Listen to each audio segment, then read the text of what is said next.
Hi friends, എല്ലാവർക്കും നമസ്കാരം. ഇന്ന് നമ്മൾ ഉണ്ടാക്കാൻ പോണത് ഊണിനോട് കഴിക്കാൻ പാകത്തിന് നല്ല ടേസ്റ്റിൽ ഉണ്ടാക്കിയെടുക്കാവുന്ന ഒന്നാന്തരം ഒരു അമരപ്പയർ മെഴുക്ക് പുരട്ടിയാണ്.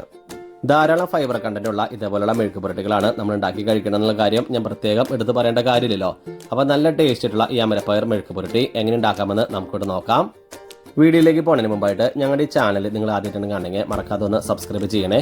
അതേപോലെ തൊട്ടടുത്തുള്ള ബെല്ലൈക്കനും കൂടി എനേബിൾ ചെയ്ത് കഴിഞ്ഞാൽ ഞങ്ങൾ ഡെയിലി ഇടുന്ന ഓരോ വീഡിയോയും നിങ്ങൾക്ക് നോട്ടിഫിക്കേഷനായി വരുന്നതാണ്. അപ്പോൾ നമുക്ക് നേരെ വീഡിയോയിലേക്ക് പോയാലോ. ഇതിനായിട്ട് ആദ്യം ഒരു പാത്രത്തിലേക്ക് നമുക്ക് അല്പം വെളിച്ചെണ്ണ ചേർത്ത് കൊടുക്കാം. ഏകദേശം ഒരു 2-3 ടേബിൾ സ്പൂൺ അളവിൽ വെളിച്ചെണ്ണ ചേർക്കാം. വെളിച്ചെണ്ണ ചൂടായി വരുന്ന സമയത്ത് ഇതിലേക്ക് 1 ടീസ്പൂൺ അളവിൽ കടുക് ചേർത്ത് കൊടുക്കാം.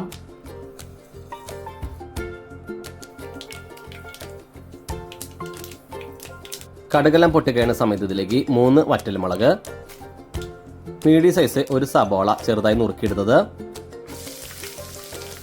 2 തണ്ട് കറിവേപ്പില, ചെറുതായി ഒന്ന് കട്ട് ചെയ്ത 10 അല്ലി വെളുത്തുള്ളി, ആവശ്യത്തിന് ഉപ്പും കൂടി ചേർത്ത് മീഡിയം ഫ്ലെയിമിൽ നന്നായിട്ടൊന്ന് മിക്സ് ചെയ്യാം. ഇപ്പോൾ നമ്മൾ ചേർത്തെടുത്ത സബോളയൊക്കെ ആവശ്യത്തിന് വഴണ്ട് വന്നിട്ടുണ്ട്. ഈ സമയത്ത് സ്റ്റവിന്റെ ഫ്ലെയിം ലോ ഫ്ലെയിം ആക്കിയതിനു ശേഷം ഇതിലേക്ക് 1/4 ടീസ്പൂൺ മഞ്ഞൾപ്പൊടി, 2 ടീസ്പൂൺ സാധാരണ എരിവുള്ള മുളക് പൊടി,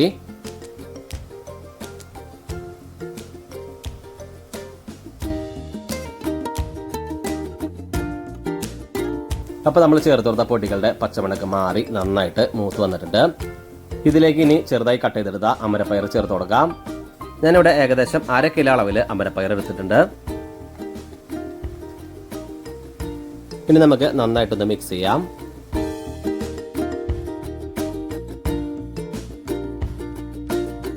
ഇത് മെഴുക്ക് പുരട്ടി ആയതുകൊണ്ട് തന്നെ അല്പം കൂടി വെളിച്ചെണ്ണ ചേർത്ത് കൊടുക്കാം.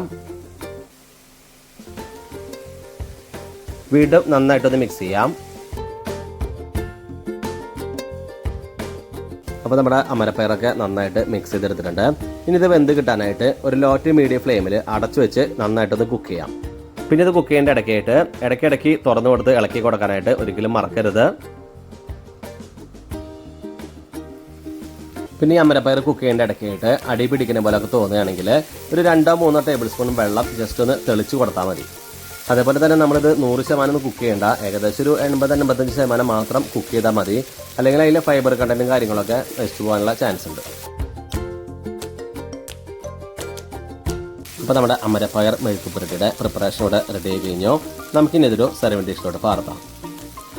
അപ്പോൾ നമ്മുടെ നല്ല ടേസ്റ്റ് ആയിട്ടുള്ള അമരപ്പയർ മെഴുക്ക് പുരട്ടി ഇവിടെ റെഡി ആയിട്ടുണ്ട്. എല്ലാവരും ഒന്ന് ട്രൈ ചെയ്ത് നോക്കാം.